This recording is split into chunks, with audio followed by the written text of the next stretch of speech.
이름 아름답도다 비교할 수 없네 그 이름 아름답도다 예수의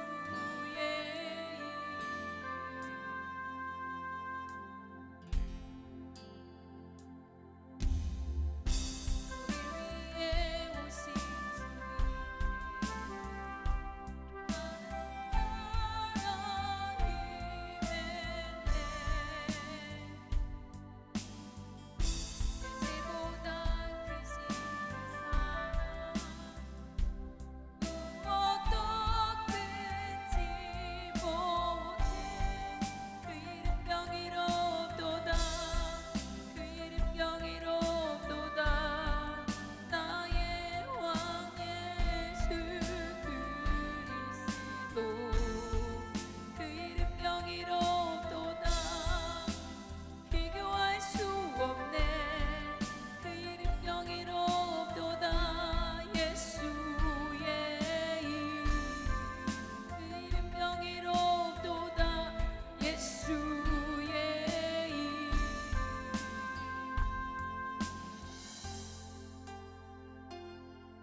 강력하도다 나의 왕 예수 그리스도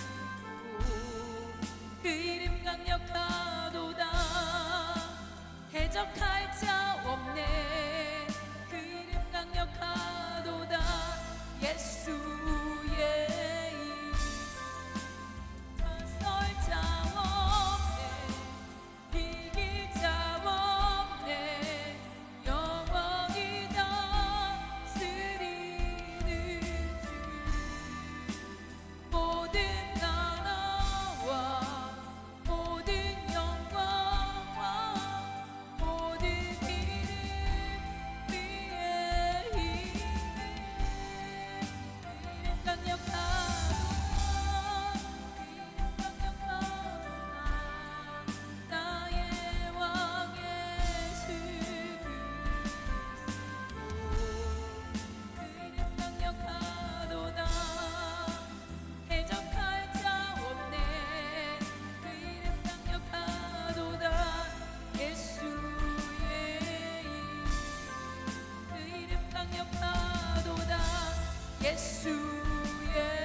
찬양 드리시고 예배를 기도하는 시간 갖겠습니다.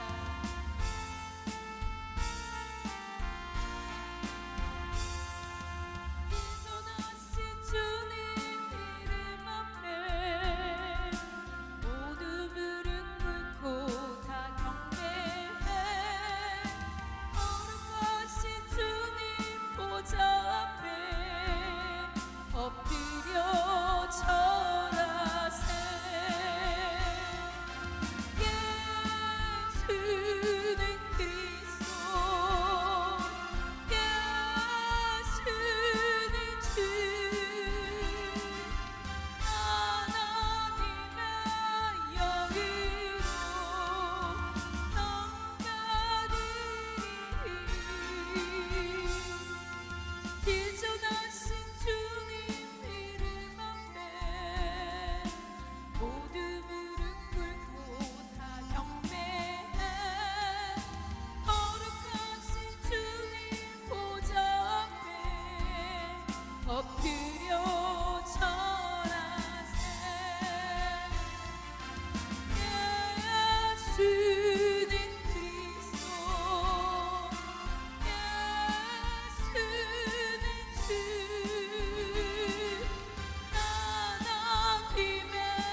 할렐루야. 하나님 감사합니다. 오늘도 수요 예배를 통해서 하나님 홀로 영광 받아주시고 오늘도 이 드려지는 예배가 하나님 앞에 온전히 상달되어 응답의 역사로 주어지는 걸어가고 복된 아름다운 예배가 되게 하여 주옵소서. 오늘도 감사하며 예수님의 이름으로 기도합니다. 아멘. 하나님 말씀은 요한복음 1장 1절에서 3절 말씀 같이 봅니다. 요한복음 1장 1절에서 3절 말씀 우리 같이 합독합니다. 태초에 말씀이 계시느니라. 이 말씀이 하나님과 함께 계셨으니 이 말씀은 곧 하나님이시니라. 그가 태초에 하나님과 함께 계셨고 만물이 그로 말미암아 지은 바 되었으니 지은 것이 하나도 그가 없이 된 것이 없느니라. 아멘. 오늘 말씀은요, 예수님께서 만물을 창조하신 하나님의 아들이시다라는 증거라는 말씀을 같이 나누고자 합니다. 왜 우리는 예수님이 창조자의 하나님 아들인지, 왜 예수님이 하나님이신지에 대해서 우리가 너무나 잘 이해하고 있고 잘 우리가 이해하고 있어야 될 내용이라고 볼 수가 있습니다. 그래서 우리 신앙에 있어서 핵심은 누구냐? 예수님은 누구신가에 대한 이해입니다, 여러분. 바로 예수님은 바로 하나님이시면서 더 나아가 하나님의 아들로서 우리에게 표현해주고 있다는 것이에요. 우리가 가장 먼저 신앙생활에 있어서 정립해야 할 부분이 뭐냐면 바로 예수님은 하나님의 아들이시며 창조주시다라는 고백입니다, 여러분. 그래서 예수님을 인간의 스승이나 선지자 수준으로 이해하면 구원의 의미가 무너지는 거예요. 예수님은 하나님인 동시에 더 나아가 하나님의 아들 메시아 구원자라는 사실을 우리가 믿어야 된다라는 거예요. 그래서 이번 시간에는 우리가 예수님의 신성, 예수님이 하나님 되심을 우리가 이 시간 같이 한번 살펴보려고 해요. 그래서 예수님이 정말 하나님이신지, 그렇다면 그 하나님에 대한 자신이 하나님이라는 사실을 어떻게 우리에게 증거하고 있는지를 성경 말씀을 통해서 한번 같이 나누고자 해요. 두 번째로 예수님은요, 태초부터 계신 창조주였다라고 말씀해 주고 있어요. 오늘 서두에 읽은 것처럼 요한복음 1장 1절과 3절에 보면 예수님을 태초부터 계신 창조주로 우리에게 표현해 주고 있다라는 거예요. 다시 한번 1절 읽어보겠습니다. 태초에 말씀이 계시느니라. 이 말씀이 하나님과 함께 계셨으니 이 말씀은 곧 하나님이시니라. 태초는 이 시간이 시작점을 얘기하는 거예요.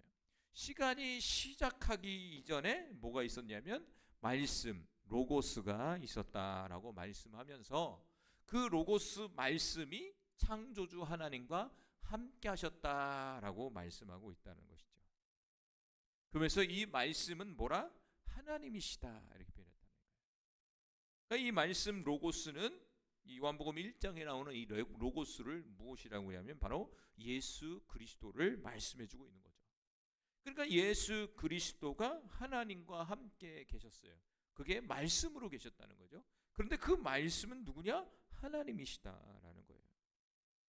어떻게 보면 이 세상을 창조하는 데 있어서 하나님 아버지 한 분의 사역이 아니라 하나님 아버지뿐만 아니라 성자 예수님과 더 나아가 성령님의 공동 창조 사역이라고 볼 수가 있는 거예요. 우리는 그걸 이제 삼위일체 교리로 설명할 수가 있는 거죠.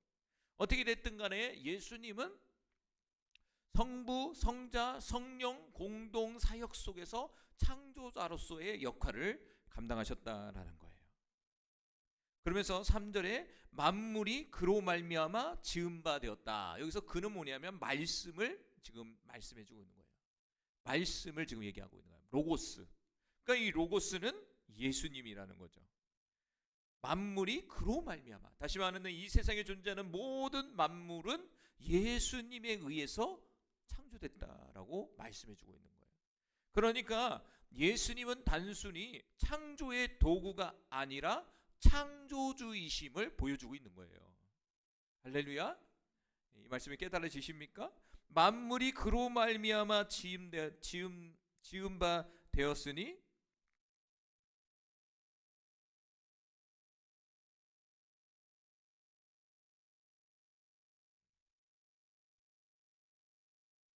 만물이 그로 말미암아 지은 바 되었으니 지은 것이 하나도 그가 없이 된 것이 없다.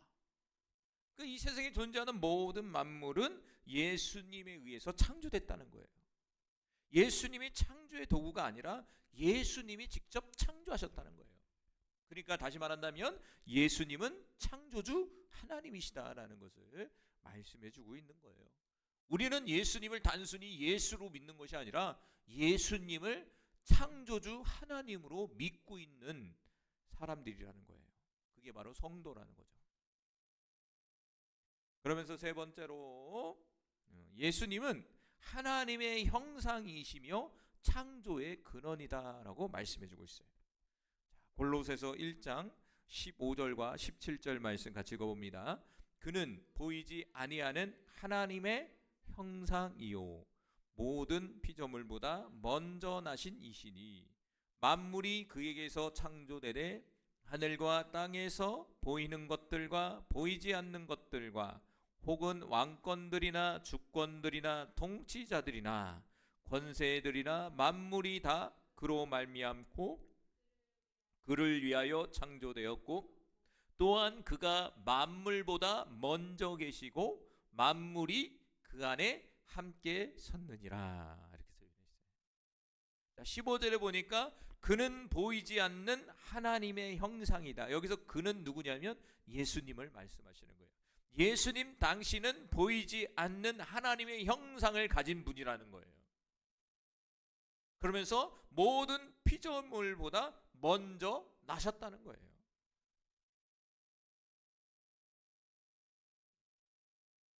그래서 16절에 만물이 예수님에 의해서 창조됐다. 예수님에 의해서.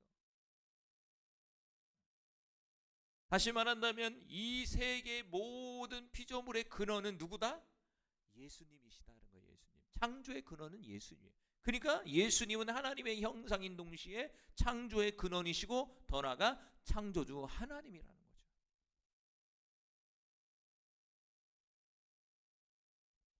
그러면서 16절 하반절에 보면 만물이 다 그로 말미암고 그를 위하여 창조되었고 17절 또한 그가 만물보다 먼저 계시고 만물이 그 안에 함께 섰다 이렇게 표현했다는 거죠.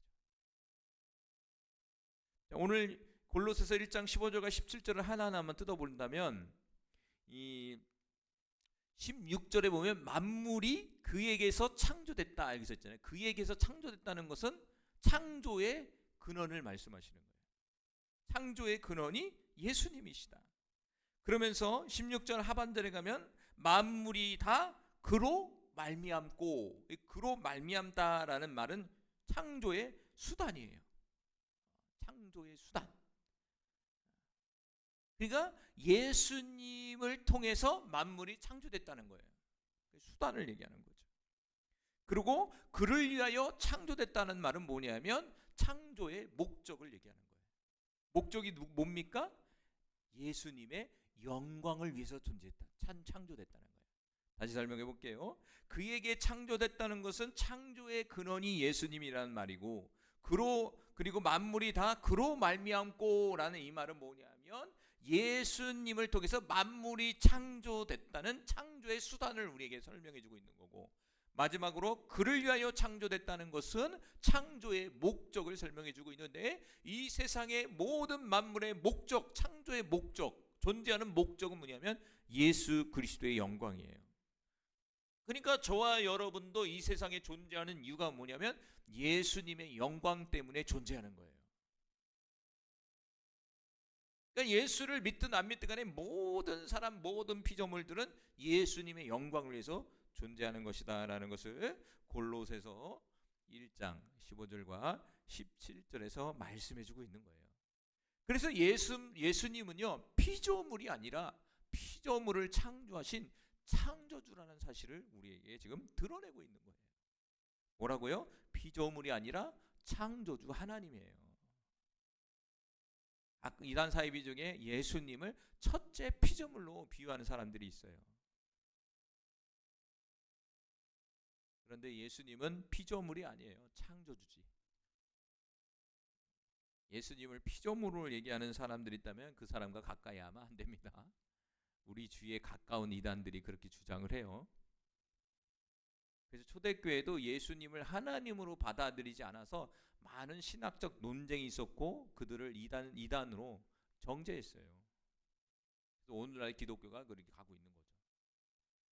성경 곳곳에는 예수님을 단순히 피조물이 아니라 하나님의 피조물이 아니라 하나님의 본체, 형상, 바로 하나님 당신을 예수님을 통해서 우리에게 말씀해주고 있는 거죠. 그러면서 네 번째로 성경은 또 예수님을 뭐라고 하냐면 하나님의 영광과 본체이며 형상이다. 본체의 형상이다. 이렇게 표현해주고 있다는 거예요.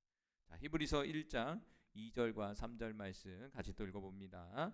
이 모든 날의 마지막에는 아들을 통하여 우리에게 말씀하셨으니 이 아들을 만유의 상속자로 세우시고 또 그로 말미암아 모든 세계를 지으셨느니라. 이는 하나님의 영광의 광채시요 그 본체의 형상이시라. 그의 능력의 말씀으로 만물을 붙드시며 죄를 정결하게 하는 일을 하시고 높은 곳에 계신 지극히 크신 이의 우편에 앉으셨느니라. 아멘. 예수님이 어떤 분인지를 잘 설명해 주고 있죠. 자, 하나하나 볼까요? 2절 하반절에 보면 하나님의 속성을 드러내는 부분이 있어요. 하나님의 속성을 지금 드러내고 있는 거예요. 지금 이 히브리서 1장 2절과 3절은 하나님의 속성을 드러내고 있는데 그 하나님의 속성을 누가 드러내고 있냐면 바로 예수님이 드러내고 있는 거예요. 마지막 때에 아들을 통하여 우리에게 말씀한 이 아들, 바로 예수님을 통해서 하나님의 속성을 우리에게 말씀해 주고 있어요. 자, 2절 하반절에 보면 그로 말미암아 모든 세계가 지으셨다. 이거는 어떤 속성일까요? 창조, 다시 말하는 권능, 이렇게 할 수 있죠. 창조의 능력, 권능이죠. 어떻게 보면 능력이니까 권능, 창조. 그로 말미암아 모든 세계를 지으셨다. 그는 누구냐? 예수 그리스도를 말씀하시는 거예요. 3절에 보면 또 이는 하나님의 영광의 광채시요. 영광, 하나님의 속성인 영광을 누가 드러내고 있냐? 바로 예수님이 드러내고 있다는 거예요. 그리고 세 번째는 그 본체의 형상이다. 하나님 본체의 형상을 누가 드러내고 있느냐? 예수님이 드러내고 있다라는 거예요.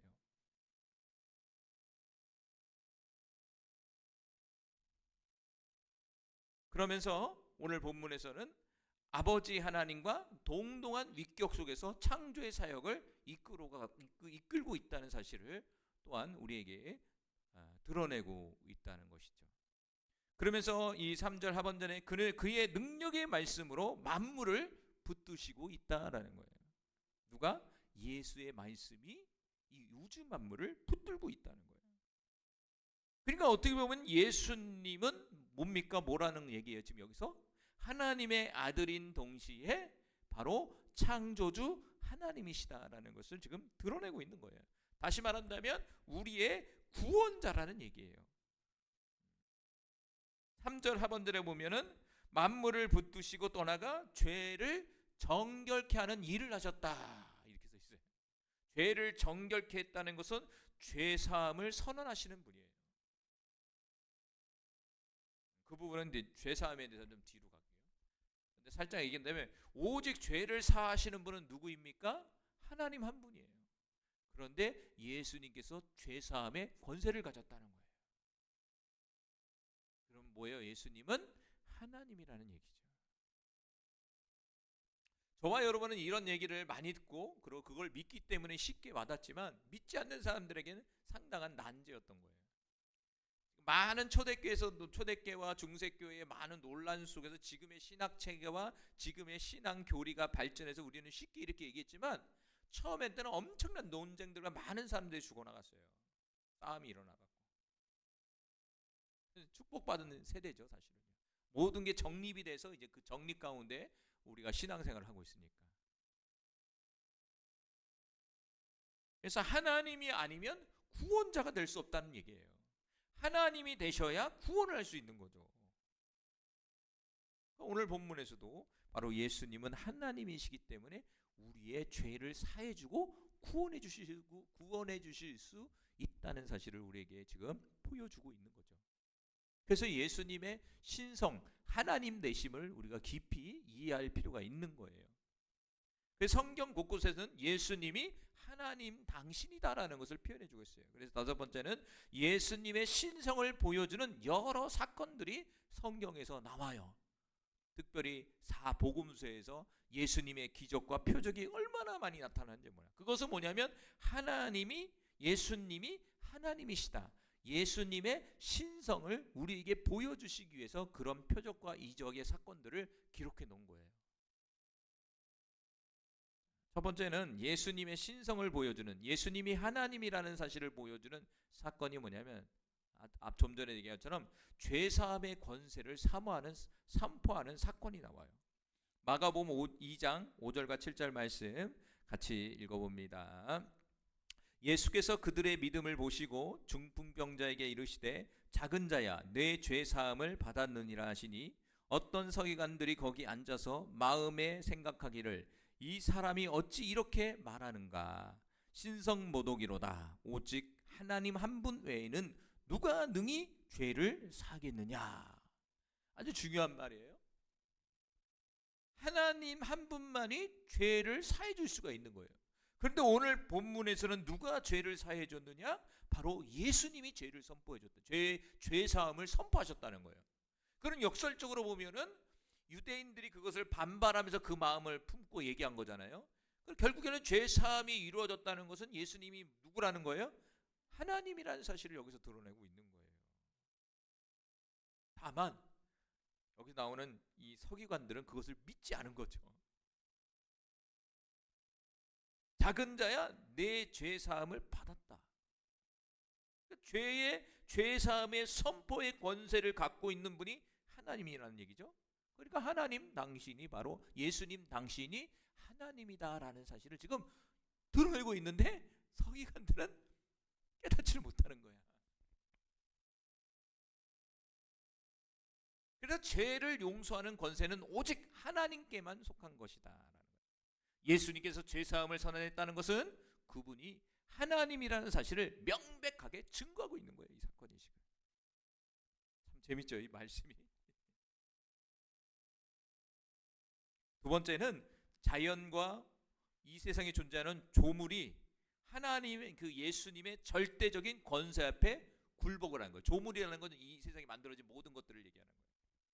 예수님의 권세 앞에 자 굴복하는 거예요. 볼까요? 풍랑이 잠잠해지는 사건이에요.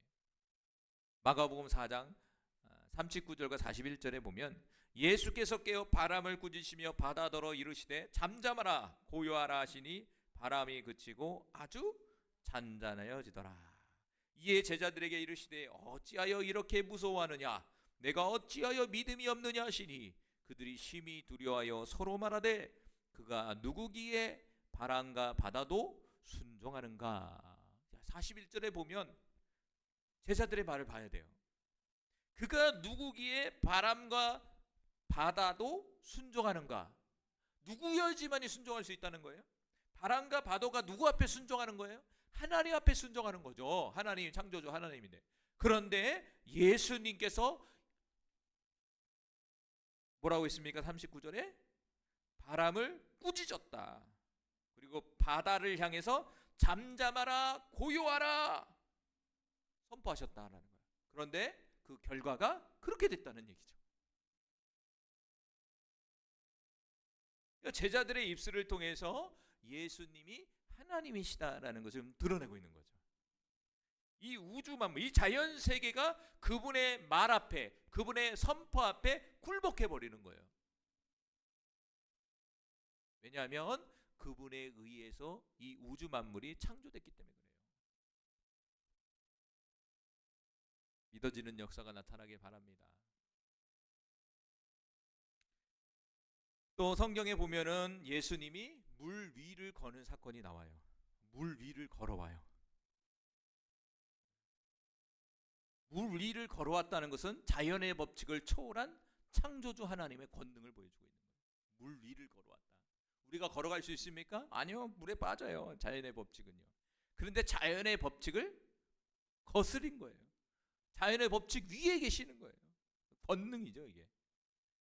또 성경에 보면 오병이의 기적이 나와요. 오병이의 기적을 통해서 많은 사람들을 먹인다는 거죠. 이거 보면 무에서 유를 창조하신 하나님의 권능이 여기서 나오는 거예요. 창조의 권능이 나오는 거예요.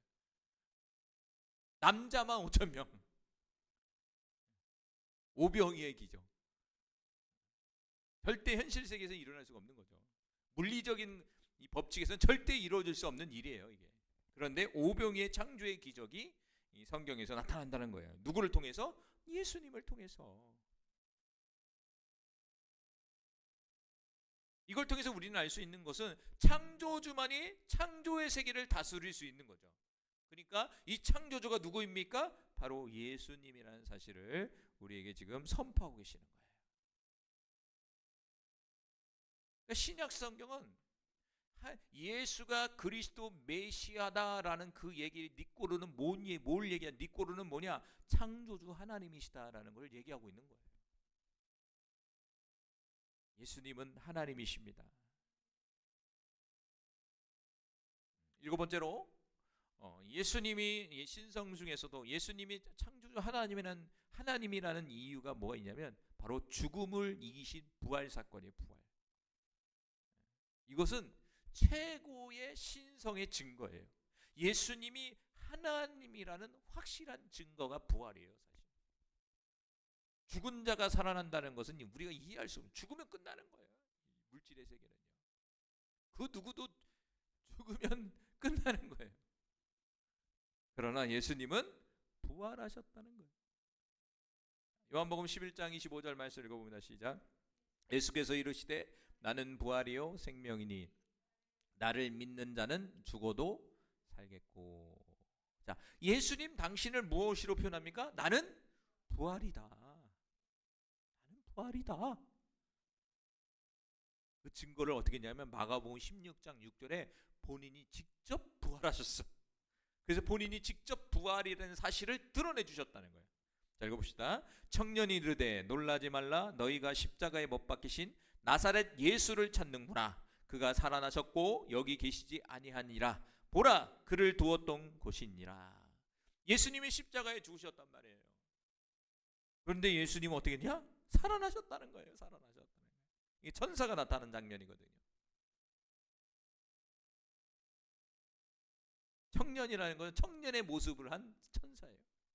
너희가 십자가에 못 박히신 나사렛 예수를 찾는구나. 그가 살아나셨고 여기 계시지 않다라는 거예요. 다시 말한다면 부활하셨다는 거죠. 이미 요한복음 11장에 살아계실 때 3년 반 동안의 사역 속에서 제자들에게 말한 것은 당신이 부활이다. 내가 생명이다. 그래서 나를 믿는 자는 죽어도 산다. 예수님 당신이 부활의 근원이시고 직접 부활하셨고 또 그를 믿는 자들도 동일하게 부활할 거다라는 소망을 심겨주는 거죠. 이것은 예수님이 하나님 당신이다라는 것을 설명해 주고 있는 거예요. 죽은 자를 살리는 것은 하나님밖에 할 수가 없는 거예요.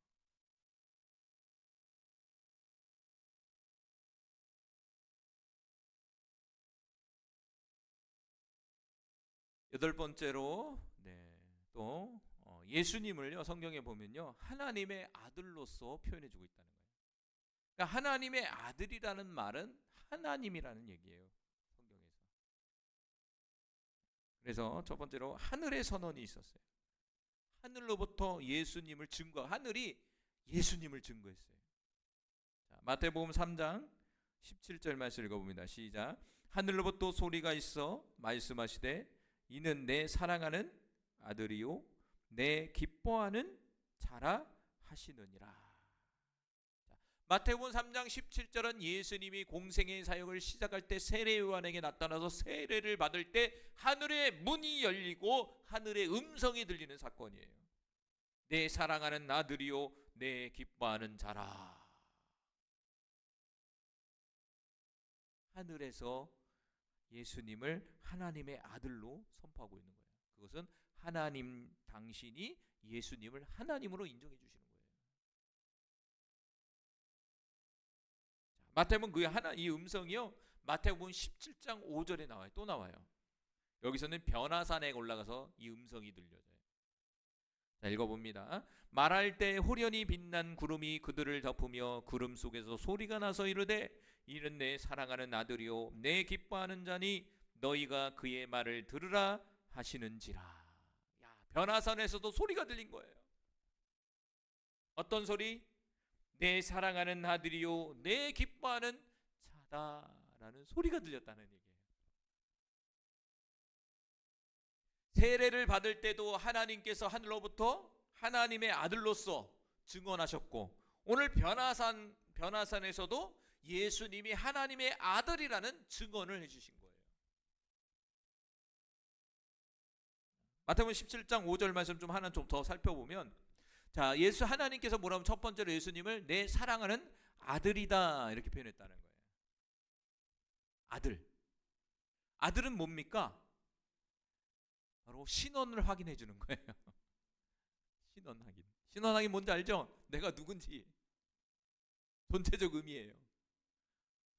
우리 보통 신원 확인 뭘로 합니까? 주민등록증으로 하잖아요. 난 김기성이라고 적혀 있거든요. 저는요. 여러분 뭐라고 적혀 있습니까? 한국 사람 이렇게 써 있죠. 자, 내 사랑하는 아들이다 이 말은 뭐냐면 하나님께서 친히 예수님의 신분을 공개적으로 선포하는 사건이에요. 제자들에게. 그리고 두 번째는 예수님을 뭐라고 합니까? 내 기뻐하는 자다. 이거는 뭡니까? 하나님이 기뻐한다는 거예요. 다시 말한다면 예수님과 하나님과의 관계선언이에요. 관계선언. 그러니까 성부 성자의 완전한 연합과 사랑의 관계를 나타내는 거죠. 어려운 말로 한다면 예수님과 하나님의 관계는 기뻐하는 자예요. 그리고 세 번째는 뭐냐면 하늘에서 제자들에게 뭐라고 했냐면 그의 말을 들어라. 그가 하시는 말씀을 순종해라 이 말이에요. 그래서 뭐냐면 예수님께 권위를 부여해 주는 사건이에요. 왜? 예수님의 말씀은 누구의 말씀? 하나님의 말씀이라는 얘기죠. 결국에는 예수님의 말씀과 하나님의 말씀이 동일한 권위를 가졌다는 어떤 권위를 지금 부여하는 사건이죠. 다시 말한다면 예수님은 하나님이시다라는 거예요. 보이지 않으시는 영 안에 계시는 그 하나님 아버지를 드러내시는 분, 그분이 바로 예수님이에요. 그러기에 예수님은 하나님이시다라는 거죠. 성경은 하나님이시다라는 이 말을 신약 성경에는 하나님의 아들이다라고 표현해 준 거예요.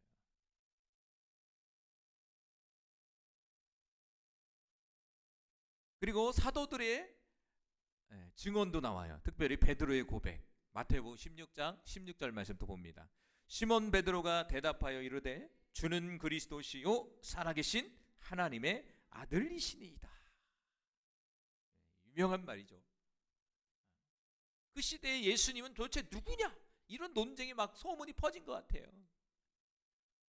예수님도 알고 있었던 거고 제자들도 알고 있었던 것 같아요. 어느 날 예수님이 찾아와서 제자들에게 물어본 거예요. 너는 나를 누구라고 생각하느냐?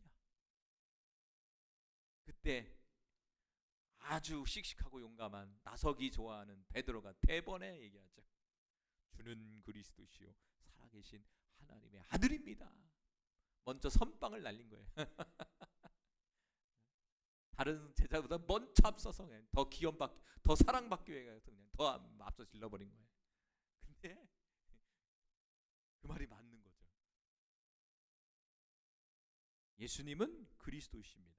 더 나아가 살아계신 하나님의 아들이십니다. 더 나아가 예수님은 하나님이세요 라는 고백이에요. 예수님을 그리스도로 고백한다는 것은 예수님을 하나님으로 믿는다는 얘기거든요. 잠깐 이제 베드로의 고백지만 성경 여기저기서 이제 제자들이 그런 고백을 해요. 특별히 사도 바울이 성경을 많이 썼는데 사도 바울의 서신서를 보면 곳곳에 예수님을 하나님으로 말씀해주고 있죠. 아홉 번째로 마지막으로 그런다면 이러한 사실이 저와 여러분에게 왜 중요하냐 이거죠. 성경에서 지금 하나님, 예수님을 하나님이라고 지금 표현해주고 있는데 이 사실이 왜 중요하냐 이거예요. 첫 번째는 무엇입니까? 바로 흔들리지 않는 구원 때문에 그래요. 저와 여러분이 예수님이 하나님이라는 사실을 믿게 된다면 여러분은 구원을 받게 되는 거예요. 그리고 그 구원이 흔들리지 않게 됩니다. 두 번째는 삶의 주관자가 누구인지를 알게 된다는 거예요. 예수님이 창조주시기에 저와 여러분의 삶의 주관자라는 거예요. 삶의 주관자라는 것은 주인이라는 얘기예요. 나를 이끄시는 분이라는 얘기예요. 그래서 예수님을 창조주 하나님으로 믿어야 돼요. 세 번째는 뭐냐면 신앙적 고백이에요. 예수님을 주로 고백하는 것은 단순한 감정이 아니라 신학적이고 성경적인 하나님 말씀적인 고백이라고 볼 수가 있어요. 정답이란 얘기예요. 그리고 네 번째는 신앙의 뿌리가 될 수가 있는 거예요. 신앙의 뿌리. 여러분 신앙의 뿌리가 무엇인지 아십니까? 그것은 우리가 가장 먼저 세워야 할 신앙의 근본 바탕이 뭐냐면 예수님은 하나님이시다라는 근본 바탕에서 시작이 되는 거예요. 그러니까 교회에 나와서 신앙생활에서 제일 중요한 게 뭐냐면 예수님을 하나님으로 믿어지는 사건이 이루어져야 돼요. 그게 믿어져야 된다니까요. 그게 믿어지지 않으면 시작이 안 되는 거예요. 시작이 안 돼. 출발이 안 돼. 배가 떠나지를 못하는 거예요. 그거는요. 그래서 우리는 예수님이 하나님이라는 사실을 오늘 쭉 날고 간 것처럼 이 사실을 잘 이해하고 있고 여러분이 믿음으로 자꾸 받아들이고 있어야 돼요. 이 사실이 여러분의 마음속에 자리 잡고 있어야 된다는 거예요. 세상 사람들은 예수님을 어떻게 볼까요? 좋은 도덕 선생으로 바라보고 있죠. 성경은 그걸 얘기하고 있지 않아요. 메시아 그리스도 창조주 하나님으로 표현해주고 있는 거죠. 아마 이 자리에 있는 지금 듣고 있는 모든 사람들은 예수님을 창조주 하나님으로 믿고 계실 거예요. 그렇다면 저와 여러분은 구원받은 사람이에요. 결론을 맺겠습니다. 신앙의 핵심 고백, 그것은 예수님의 정체성이에요. 예수님은 단순히 선생이나 치유자가 아니라 만물을 창조하신 하나님의 아들이라는 거예요. 그것이 바로 예수님의 정체성이고 우리 신앙 고백의 핵심이라는 거예요. 여러분 이 사실이 더 깊이 믿어지길 바랍니다. 그리고 더 나아가 성경은 우리에게 그렇게 증언하고 있어요. 증거하고 있다는 거예요.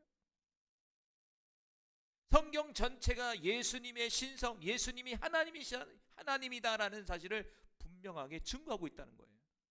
이것은 어떻게 보면 논쟁의 여지는 필요가 없는 거예요. 논쟁을 한다? 딴 데 가셔야지. 그럼 크리스찬이 된다는 것은 예수님이 하나님이라는 사실을 믿는 거예요.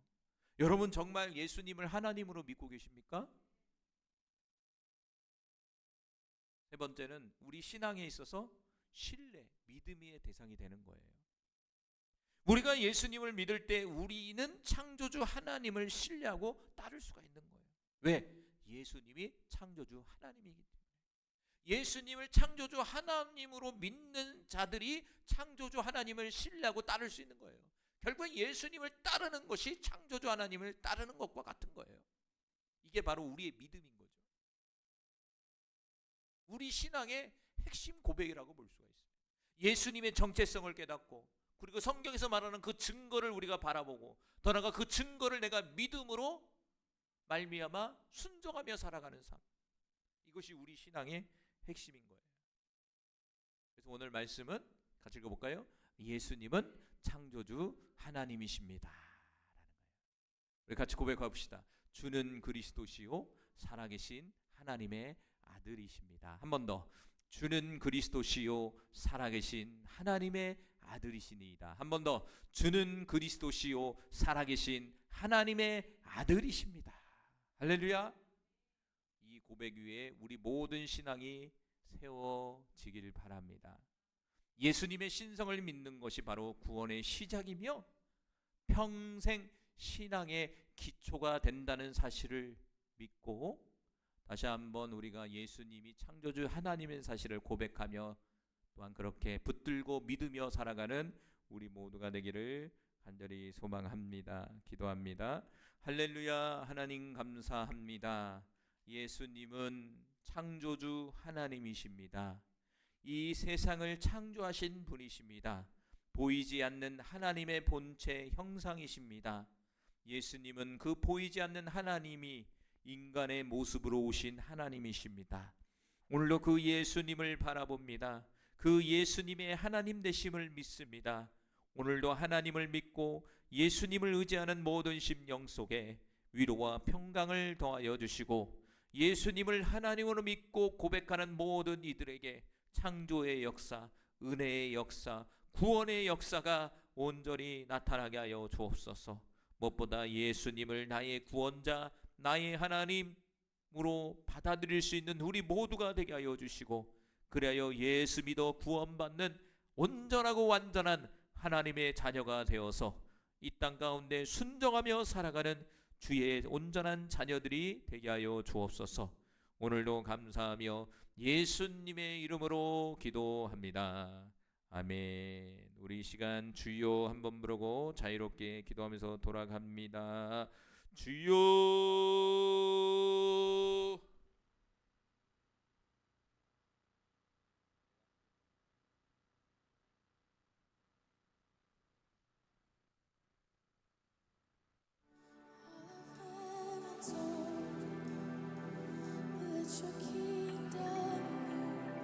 Yes.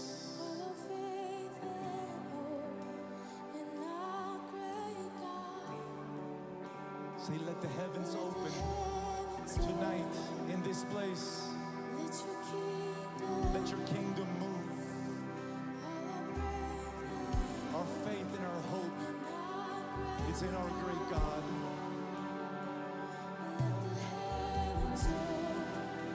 If you want to be filled with the Holy Spirit, come out of your seats, those in the back, and just come closer to the front. Just come to the front.